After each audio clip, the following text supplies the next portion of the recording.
Bab 1593. Sekelompok serangga di dasar lembah.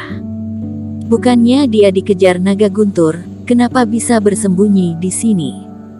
Mengayunkan lengannya, Long Yue mengerahkan semua tenaganya, mengeluarkan cahaya Reiki yang menggemparkan langit. Puluhan ribu sinar cahaya menyerbu, bagaikan hujan deras. Ekspresi Erikin sangat tenang, mulai bergerak, mengeluarkan jurus transisi alam semesta, berhasil menghindari serangan pertama ini. Lalu mengayunkan tangan mengaktifkan jimat Xuanwu, menahan sisa sinar cahaya ini. Tapi kekuatan kultivasi yang digunakan oleh Erikin, membuat Long Yue yang sensitif ini merasa aneh. Kekuatan dirinya meskipun kuat, tapi juga tidak mungkin membuat Blacky Jiang hanya terus menghindar. Bukan, kamu bukan Blacky Jiang, aura kamu berbeda, siapa kamu sebenarnya? Long Yue bagaikan disambar petir, dirinya sudah mewaspadai Blacky Jiang ini sangat lama, ternyata palsu. Jadi sebelumnya, dirinya takut karena ketenaran dia, tidak melakukan perlawanan, menyerahkan tempat penyembunyian barang dewa, ini bukannya tertipu. Jangan pergi. Long Yue emosi, langsung mulai mengejar Erikin. Erikin juga tidak memedulikannya, mengeluarkan jurus pertahanan darah, menambah kecepatan terbang ke arah dasar lembah. Naga sisik merah meraung, juga mulai terbang mengejar mereka. Mereka berdua dan naga sisik di waktu bersamaan menggunakan kecepatan tercepat, terbang ke dasar lembah ini. Brengsek, aku akhirnya mengerti. Kamu mengatasnamakan Blacky Jiang untuk mendapatkan tempat penyembunyian barang dewa, benar-benar licik. Terjadi kejar-kejaran, Long Yue juga terus menyerang berkali-kali, menyadari kultivasi Erikin hanya berada di fase transendensi tahap pemula, dia semakin emosi dan hampir memuntahkan darah. Dirinya masuk ke medan perang Gunung Iblis, berambisi untuk mencari sebuah kesempatan. Alhasil, malah tidak mendapatkan keuntungan apapun, dirinya dan beberapa pendekar fase transendensi malah dipermainkan oleh si brengsek ini, dan 2 kali berturut-turut memberikan 2 tempat penyembunyian barang dewa. Sekarang mengingat kembali, benar-benar sebuah penghinaan terbesar. Di tempat penyembunyian barang dewa sebelumnya, dirinya menguras banyak benda berharga baru menemukan tempat penyembunyian ini, tapi malah direbut oleh si brengsek ini. Sekarang dirinya malah membantu orang ini untuk mendapatkan kitab dewa. Semua ini seharusnya milik dirinya. Kamu sekarang bisa mengerti, menandakan kamu tidak terlalu bodoh. Erikin terbang di depan, terus menghindari serangan Long Yue dan terus menyindir.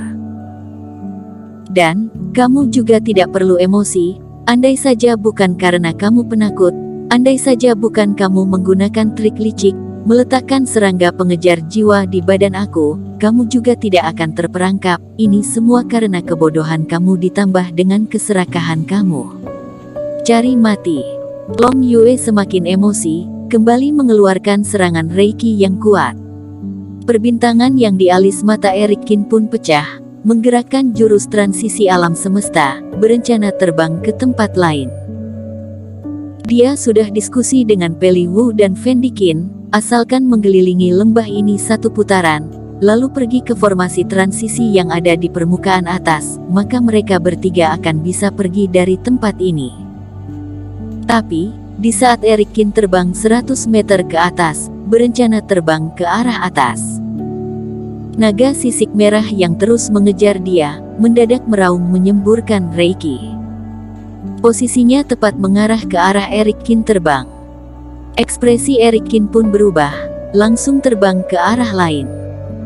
Sedangkan Long Yue yang terus mengejar, juga ingin mengepung dari arah lain, juga berpindah arah karena raungan naga sisik emas ini.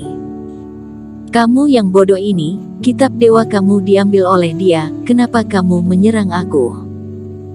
Long Yue sangat emosi, tapi naga sisik merah ini terus mengejar, sepertinya tidak mengerti dengan apa yang dia katakan.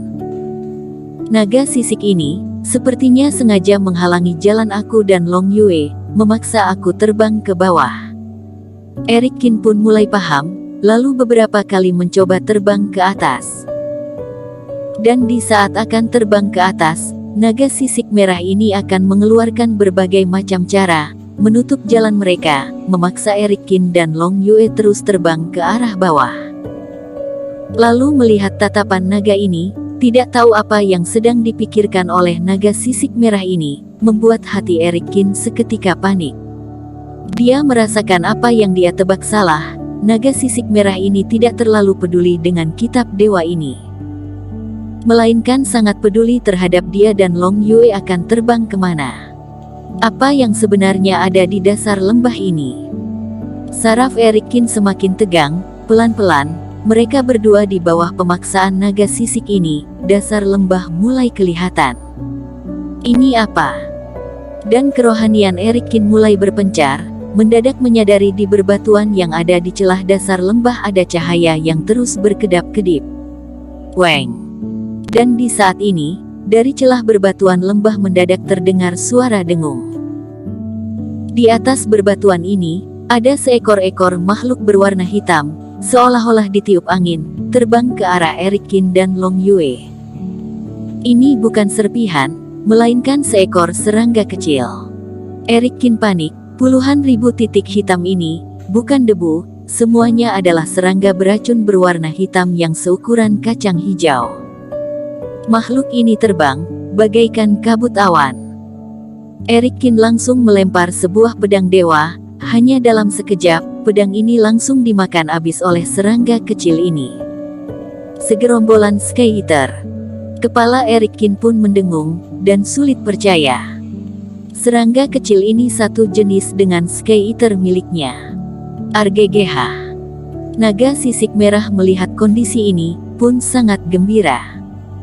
Di saat segerombolan Sky Eater ini menyerbu ke arah Eric Kin dan Long Yue, dia pun menggerakkan badan raksasa ini terbang ke arah sinar cahaya yang ada di berbatuan lembah. Naga sisik merah ini berencana membunuh kita berdua. Makhluk ini benar-benar memiliki kepintaran yang mirip seperti manusia. Eric Kin memandang sekilas, tentu saja di saat ini, dia juga tidak sempat untuk memedulikan naga sisik merah ini. Diserbu begitu banyak Sky Eater, jika dia tidak bisa melindungi diri sendiri, maka akibatnya akan sama seperti pedang dewa itu. Teknik rahasia kamuflase Reiki. Melihat Sky Eater ini sudah terbang di depan hadapan, Eric Kin pun mengeluarkan ilmu sihir, badannya mendadak mengecil.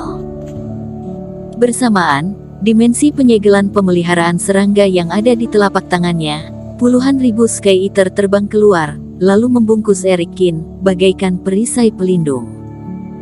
Long Yue yang di belakangnya pun terkejut, sekejap mata langsung dikelilingi oleh Sky Eater, menjerit tragis.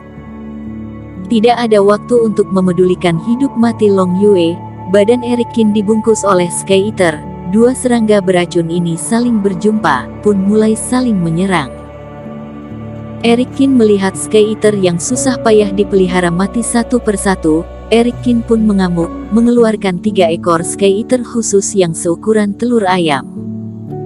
3 ekor Sky Eater ini muncul, langsung menggigit mati beberapa ekor yang menyerang.